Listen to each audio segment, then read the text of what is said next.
Bonsoir, bienvenue au conseil d'administration de la Société de transport de Sherbrooke. Mon nom est Marc Deneau, président du conseil d'administration. Cette rencontre du 9 février 2022, c'est une première pour nous. C'est une première parce que cette séance est maintenant diffusée en direct sur le site Internet de la Société de transport par vidéoconférence. Donc, il pourrait y avoir une période de transition et d'apprentissage de notre côté. Donc, on vous demande votre grande compréhension et collaboration. Le mois prochain, pour la rencontre du 9 mars, l'objectif est en présentiel. Vous savez qu'on a eu une bonne nouvelle du gouvernement du Québec avec la levée de certaines mesures. Donc, afin de respecter les mesures de la CNESST, on va communiquer le fonctionnement, mais entre-temps, il va y avoir, comme vous mentionnez, un conseil d'administration le 9 mars en présentiel des membres du conseil d'administration. Et parmi les choses qu'on regarde activement, c'est s'assurer aussi que les gens puissent être présents pour poser des questions. Et aussi, dans l'avenue de cette nouvelle technologie qu'on a mis en place, éventuellement dans les prochains conseils d'administration, c'est de s'assurer que les gens puissent poser des questions, soit par vidéoconférence, soit en direct ou enregistré de façon précédente le conseil d'administration pour justement, on parle souvent de mobilité durable, si on peut sauver un déplacement aux citoyens ou citoyennes pour venir adresser une question au conseil d'administration. Donc, on fait tout dans ce sens. Je vais aller de l'avant pour vous présenter les gens qui sont ici présents, qui m'accompagnent. Parmi les membres du conseil d'administration, il y a Mme Catherine Boileau et ici aussi Mme Dany Grondin, représentante des usagers du transport adapté. La vice-présidente, Mme Geneviève Laroche, Mme Joanie Belrose, administratrice et aussi conseillère, Mme Laure Letarte-Lavoie, même chose, administrative et au point de vue élu. Et aussi, on a malheureusement un membre qui ne peut pas être là avec nous, M. Éric Deslauriers, Joannette, représentant des usagers du transport régulier. Je n'ai pas oublié personne, au point de vue membre du conseil d'administration. On est accompagné du directeur général, M. Patrick Dobson, M. Michael Gauthier, directeur général adjoint et en charge des ressources humaines à la Société de transport, Mme Claudie Champoux, directrice des services des finances, M. Louis Andrénaud, directeur du marketing, qualité de service et partenariat, M. Stéphane Veilleux, directeur des opérations, et Mme Vicky Martineau, responsable de la documentation et aussi du conseil d'administration. Je crois que M. Veilleux aussi est accompagné de Mme Ariane Mayotte, qui fera une présentation. Mme Mayotte est chargée de projet au département d'ingénierie et projet à la Société de transport. Donc, merci beaucoup. On irait à l'ordre du jour. On serait rendu à ouverture de l'Assemblée, lecture et adoption du procès verbal de la rencontre du 19 janvier. Membres du conseil d'administration, est-ce que les propos qui sont relatés dans le procès verbal représentent les décisions que nous avons prises tous ensemble? Je vois des hochements de tête positifs, donc on va aller de l'avant. Adoption de l'ordre du jour, il y aura une modification à faire à l'ordre du jour. On va avoir une présentation qui va être faite, donc on changerait le point 9 pour l'amener au point 5. Et donc, le point 5 deviendrait le point 6, le point 6 deviendrait le point 7, le point 7 deviendrait le point 8, et le point 8 deviendrait le point 9. C'est une orientation qui a été prise avec les nouveaux moyens technologiques qu'on a. On va essayer de rendre ça encore plus interactif et vous faire des présentations sur des projets les plus intéressants, structurants pour la société de transport et les usagers. Donc, on serait rendu à période de questions des gens qui nous ont adressé. Malheureusement, ce n'est pas présentiel. Monsieur Michael Gauthier, est-ce qu'on a des gens qui ont communiqué avec nous? Votre micro, s'il vous plaît. Merci, M. le Président. Donc, on a reçu l'intervention d'une personne, soit Mme Croteau, qui est coordonnatrice du RUTAS. Dans le fond, elle nous a soumis 4 questions qui concernent le transport adapté, transport en commun et projet structurant. Donc, je vais vous lire les 4 questions. La première va comme suit. Donc, la STS attend-elle accessibiliser pour la clientèle en fauteuil roulant son développement qu'elle appelle durable au transport en commun? La première question. Par la suite, la deuxième. Si la STS n'aide pas... Monsieur Gauthier, excusez-moi, je vais changer le processus parce que je regarde l'ensemble des questions. Ça va être plus facile pour les auditeurs et les gens qui nous écoutent, qui nous regardent, de répondre en temps réel. Donc, oui, tel que précédemment, nous allons déposer notre plan d'accessibilité au MTQ en lien avec la demande que vous avez faite pour le plan sur l'accessibilité universelle. C'était bien la question? Oui. On y va avec la deuxième? Donc, si la STS n'est pas notre seule compagnie de taxi à Sherbrooke, est-ce parce qu'elle envisage l'utilisation de compagnies telles Uber? Il n'a jamais été question de regarder pour un autre fournisseur de services. Actuellement, on fait affaire avec Taxi Sherbrooke. Au point de vue transport adapté, ça représente environ 50% de l'offre en temps régulier qui est fait par Taxi Sherbrooke. Annuellement, dans des années régulières, sans COVID, c'est tout près de 2 millions de dollars qui est qui est facturé à la société de transport pour des services rendus. Donc, présentement, on ne regarde aucune autre alternative. Au contraire, je pense qu'on est très solidaire avec les gens de Taxi Sherbrooke et on essaie de travailler avec eux justement pour maintenir un service des plus professionnels pour les usagers. Merci.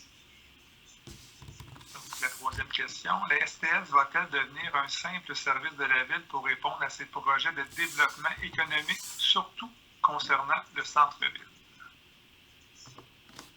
Au point de vue développement du centre-ville, non, je peux vous répondre non. On n'est pas un service de la Ville de Sherbrooke. On est une société indépendante. On est une société, on pourrait dire, souveraine, mais dépendante de la Ville à 46% de son budget. Un de nos partenaires premiers, par exemple, dans la mise en place de notre réseau, du fonctionnement et bien entendu des services municipaux. Je pense qu'il faut se réjouir de la bonne nouvelle qu'il y a eu justement, ce que je pense que vous faites allusion en lien avec la zone innovation. Je crois que c'est une bonne nouvelle pour la Ville de Sherbrooke qui, dans l'annonce de cette zone d'innovation-là, on parle d'un milieu de vie où que la mobilité sera mise de l'avant. Et je crois que la société de transport doit jouer un rôle primordial, et autant pour ce secteur-là et d'autres secteurs. Vous savez, on a un conseil d'administration des plus dynamiques. Les gens sont là pour vouloir offrir encore plus à la population. Donc, on ne ferme aucune porte, mais on ne travaille pas au dépendant de quelqu'un, mais on travaille plutôt avec des partenariats qui incluent la Ville de Sherbrooke. Quatrième et dernière question. Est-il trop tard pour améliorer le projet structurant? En ce sens, je pose la question à la STS. Non, le projet structurant, c'est un énoncé. C'est un projet qui est évolutif. Il peut y avoir des opportunités pour la société de transport et la collectivité sherbrookoise. Donc, on va s'assurer qu'il soit évolutif et vivant. Et on vient d'avoir une présentation au conseil municipal, comme vous le savez, cette semaine. Ça fait partie des sujets de conversation lors de l'atelier de travail précédent le conseil d'administration. Et je peux vous dire que les membres du conseil d'administration de la société de transport ont amené comme préoccupation justement de s'assurer qu'il soit évolutif, interactif et aussi l'aspect communication soit mis en premier plan. Merci beaucoup, Mme Croteau. Ça fait le tour des questions. On s'est rendu au premier sujet qu'on avait demandé de déplacer. Adoption du plan de développement pour l'accessibilité universelle du service de transport en commun régulier 2021-2025 de la Société de transport. Et je demanderai à Mme Grondin de faire l'introduction parce qu'elle représente les usagers du transport adapté et siège aussi au comité consultatif de transport adapté. Mme Grondin. Oui, merci, Monsieur le Président. Donc, en fait, c'est en lien avec une des questions que Mme Croteau énonçait tout à l'heure. Donc, la Société de transport doit adopter son plan, son nouveau plan de développement pour l'accessibilité universelle. Et ça répond à une loi qui a été adoptée en 2004. En fait, une loi qui assure l'exercice des droits des personnes handicapées en vue de leur intégration scolaire, professionnelle et sociale. Donc, on veut faire en sorte que les personnes handicapées aient accès, entre autres, au transport en commun et au transport en commun régulier. Alors, la Société de transport, comme les autres sociétés de transport au Québec d'ailleurs, a cette responsabilité-là de faire en sorte d'offrir des moyens qui vont permettre aux personnes handicapées de participer le plus activement possible à toutes les sphères de la société. Et c'est dans ce contexte-là qu'on doit revoir le plan de développement. Il y en avait eu un qui a été adopté en 2012. Et là, on doit en redéposer un autre au ministère des Transports. Alors, c'est ce qu'on va vous présenter ce soir. Merci beaucoup. Monsieur Veilleux, vous êtes accompagné de Madame Mayotte pour faire la présentation? Oui, tout à fait. Je vous présente Ariane Mayotte, qui est toute nouvelle chez nous, quand même, depuis un an environ. Puis, elle s'est approprié le dossier d'accessibilité universelle assez rapidement, très motivée par le dossier. Elle a déjà de bons contacts avec la Ville. Elle est déjà dans le comité accessibilité universelle de la Ville. Donc, déjà des commandes qu'elle a déjà lancées à nos collègues du SIU. Donc, je la laisse débuter sa présentation. Vous êtes en bonne main. Merci pour l'introduction. Je vais commencer le partage. Parfait. Donc, je suis ici pour vous faire une présentation du plan de développement pour l'accessibilité universelle du service de transport en commun régulier 2021-2025. Le cadre réglementaire a déjà été très bien présenté par Mme Grondin, mais je pourrais rajouter donc que le plan doit être approuvé au ministère des Transports du Québec et que le cadre réglementaire découle du fait que tout citoyen a droit de se déplacer et circuler sans discrimination. Je vais me permettre de faire une petite parenthèse pour expliquer le rôle du transport adapté. Le transport adapté n'est pas là pour pallier aux lacunes en accessibilité du réseau régulier. C'est vraiment deux services qui sont complémentaires. Il y a plusieurs personnes qui ont de la difficulté à utiliser le transport régulier qui ne répondent pas aux critères d'admissibilité au transport adapté. Le transport régulier est offert à l'ensemble de la population et les investissements qui sont mis en accessibilité pour les personnes handicapées. La réflexion du plan débute de l'étude des obstacles rencontrés sur la chaîne de déplacement. Donc, la chaîne de déplacement, ça représente toutes les actions qui doivent être menées pour mener à terme un déplacement. Donc, ça commence avec se renseigner pour préparer le voyage. On passe par l'achat du titre de transport, le cheminement vers l'arrêt, l'attente au point d'arrêt, la montée à bord de l'autobus, la validation du titre, l'utilisation des services à bord, descente de l'autobus et la gestion des correspondances et l'atteinte de la destination finale. Donc, c'est vraiment vu dans son ensemble. Puis, il y a différents obstacles qui peuvent survenir à ces différentes étapes-là et aussi selon différents types de limitations.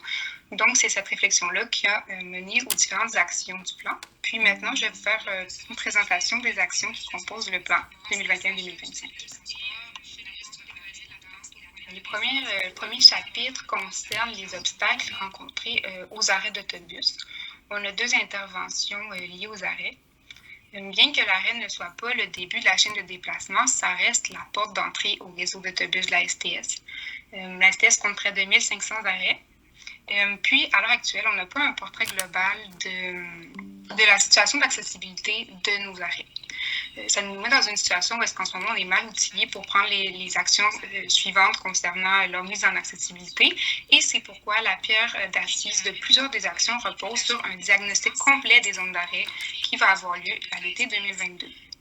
Pour arriver à faire le diagnostic de l'accessibilité de nos arrêts, on a dû travailler sur un guide d'aménagement des arrêts afin d'établir les critères d'un arrêt accessible à Sherbrooke. C'est un guide dont la rédaction a commencé en 2021, puis qui sera complété en début d'année 2022.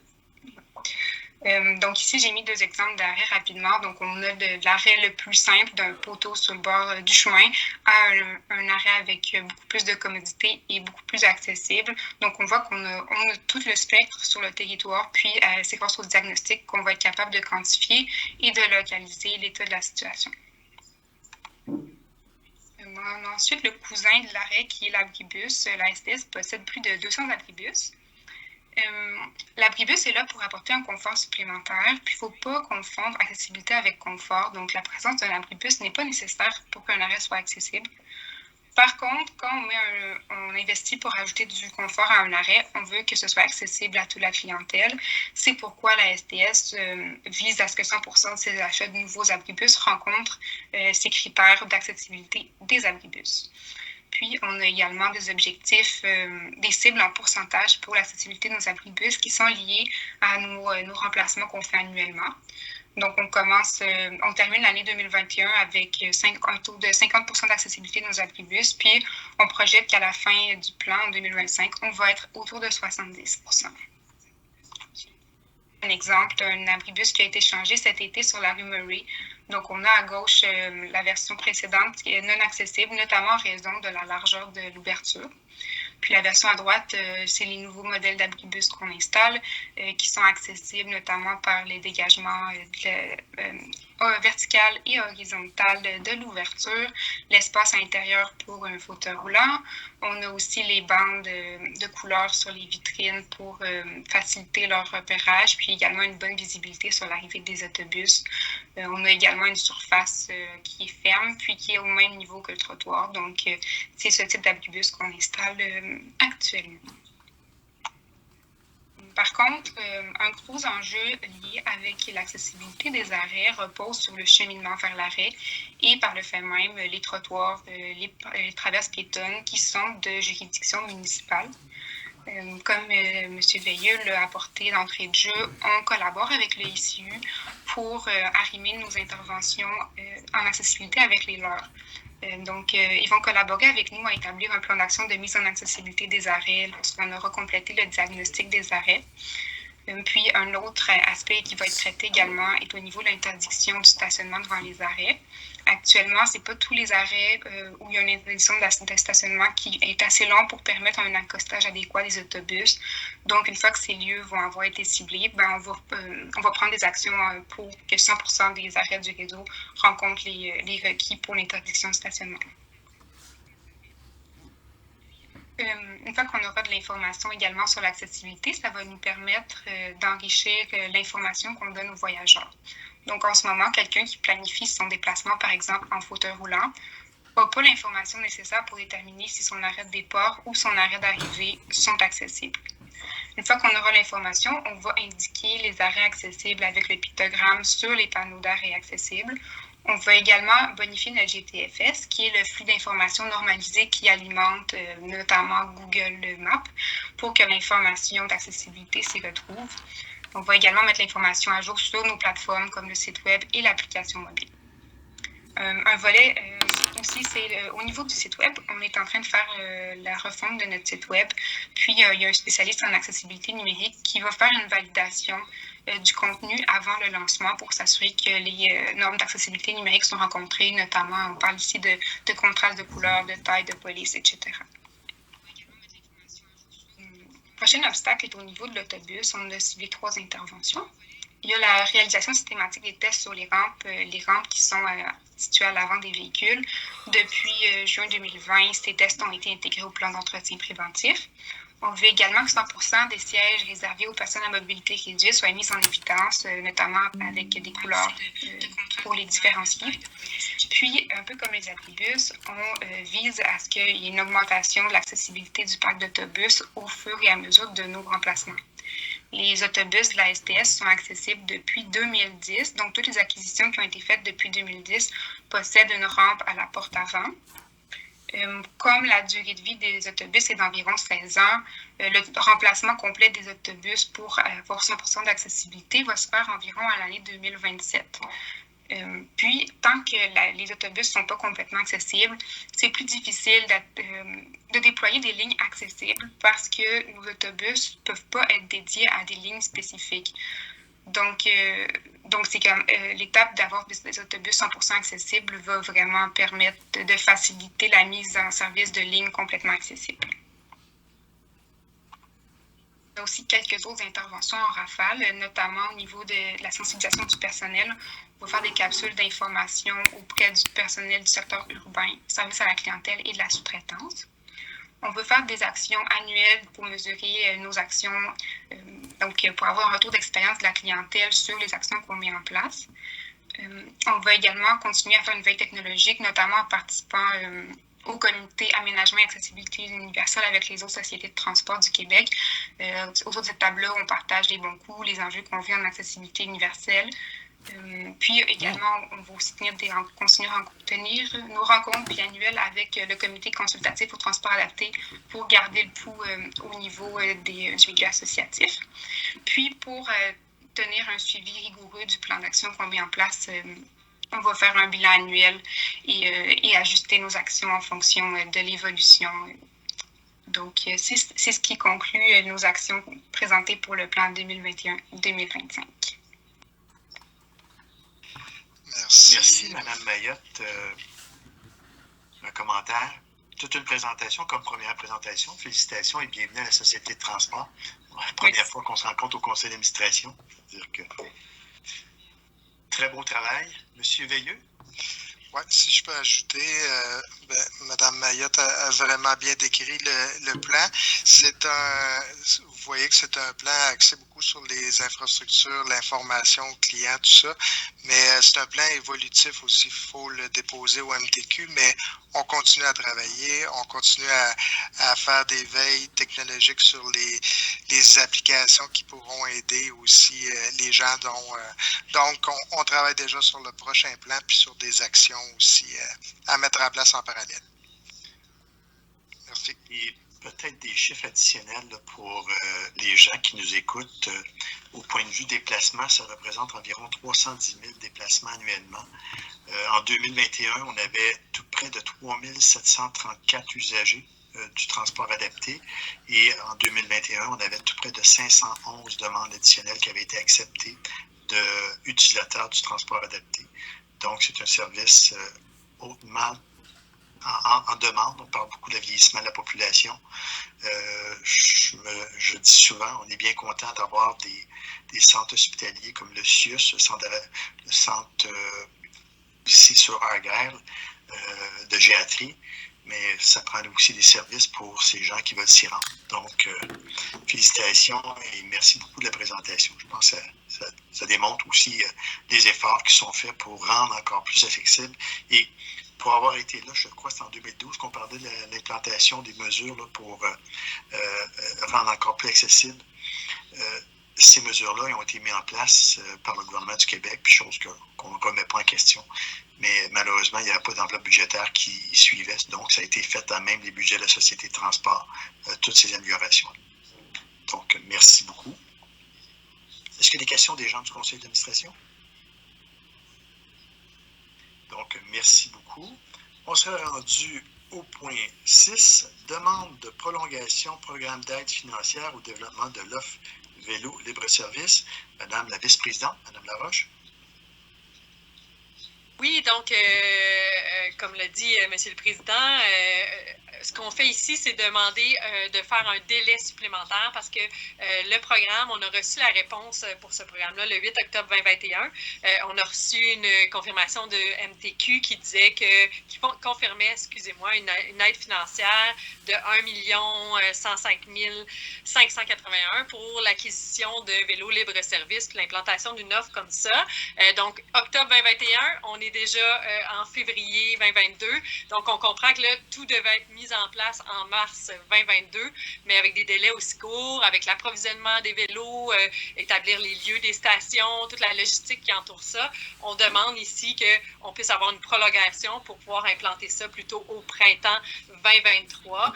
Mais sachez qu'il y a des démarches qui sont en cours, bien évidemment. Là, en ce moment, c'est la rédaction des appels d'offres parce que pour faire l'acquisition des vélos, il faut faire les appels d'offres. Donc, c'est en branle, ça va évoluer d'ici là, mais on vise plus une implantation à partir du printemps 2023.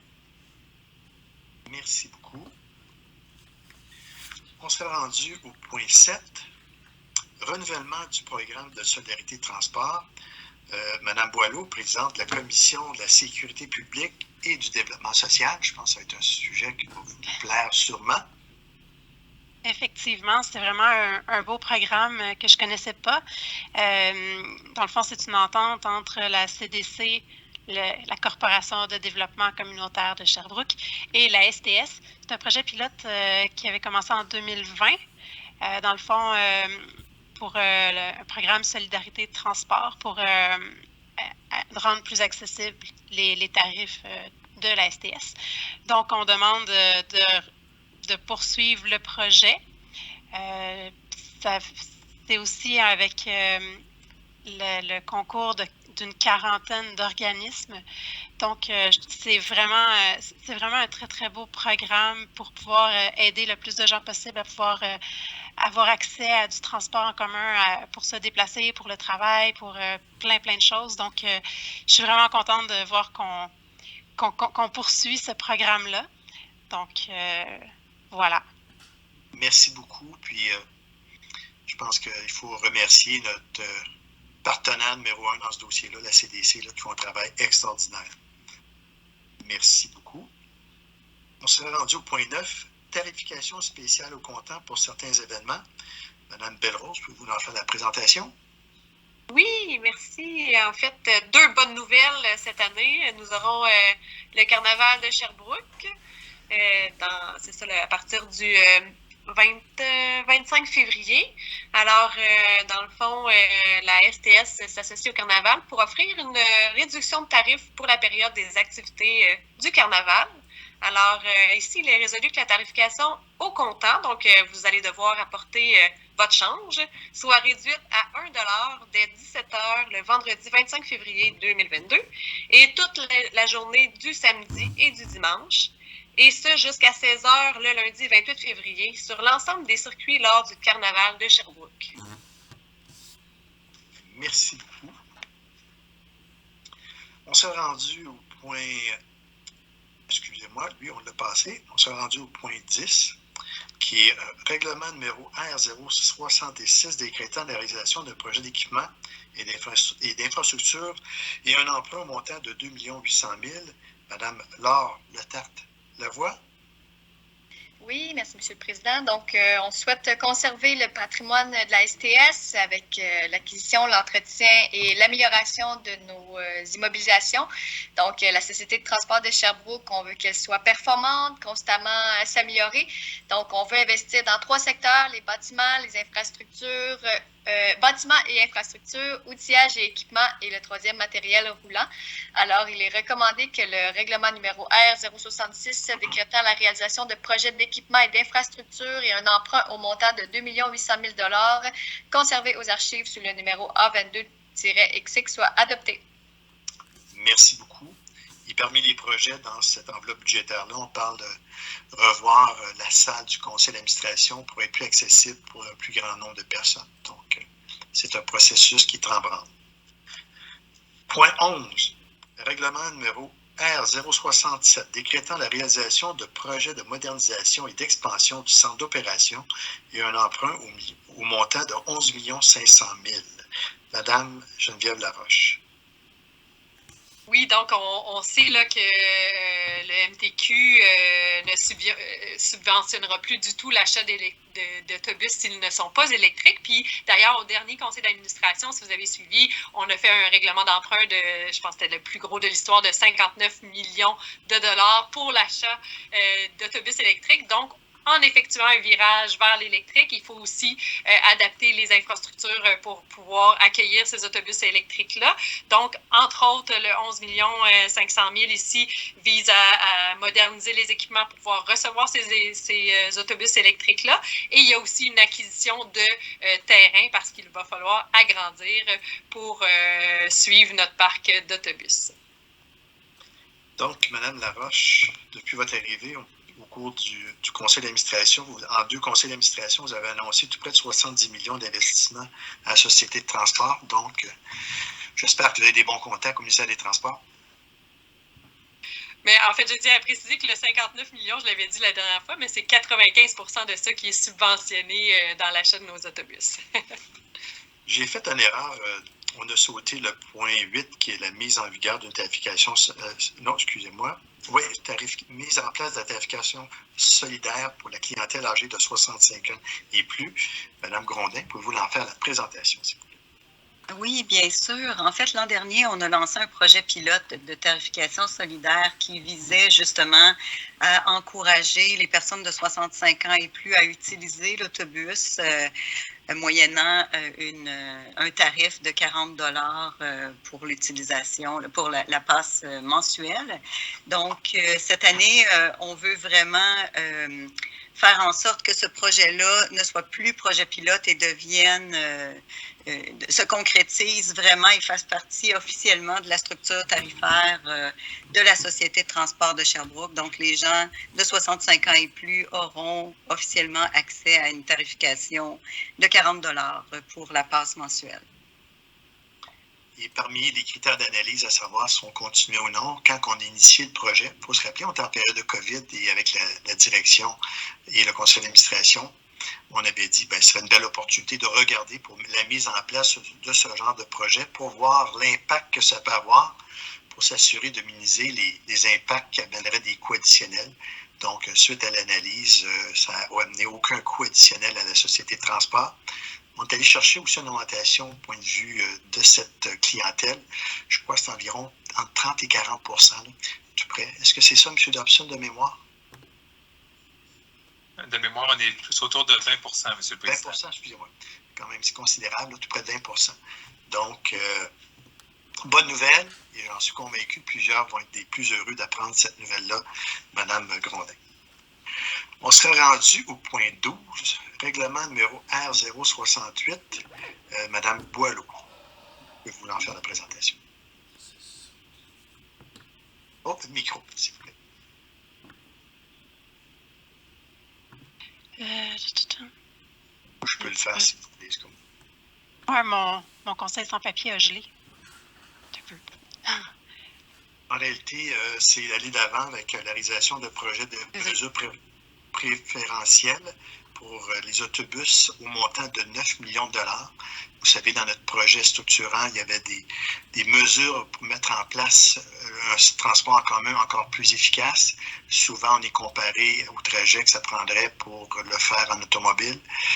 Pour se donner certains avantages, ça prend des infrastructures. Donc, c'est aller de l'avant avec un projet de 9 millions de $, qui est encore là subventionnable par les programmes provinciaux et fédéraux. Donc, une autre bonne nouvelle pour rendre encore plus efficace notre réseau de transport en commun.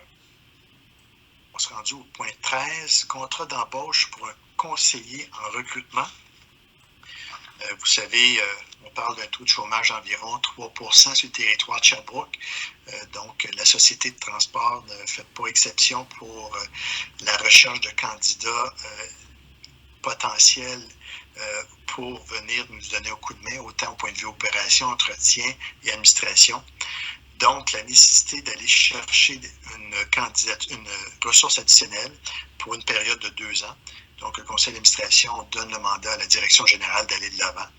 Et les gens qui nous écoutent, si vous avez des gens dans votre famille ou des amis qui cherchent un employeur de choix avec des opportunités des plus intéressantes, une entreprise qu'on pourrait dire plutôt un service qui est des plus innovateurs. Donc, faites affaire avec notre service de ressources humaines. On va être content de prendre acte de leurs intérêts.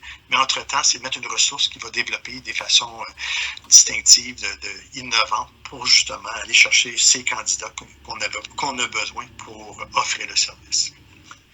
Merci beaucoup. Bordereau de correspondance, il n'y avait aucune correspondance à faire nouvelle, il n'y en avait pas. On serait rendu au message des membres du conseil d'administration et je commencerai par Mme Grondin, représentante des usagers du transport adapté.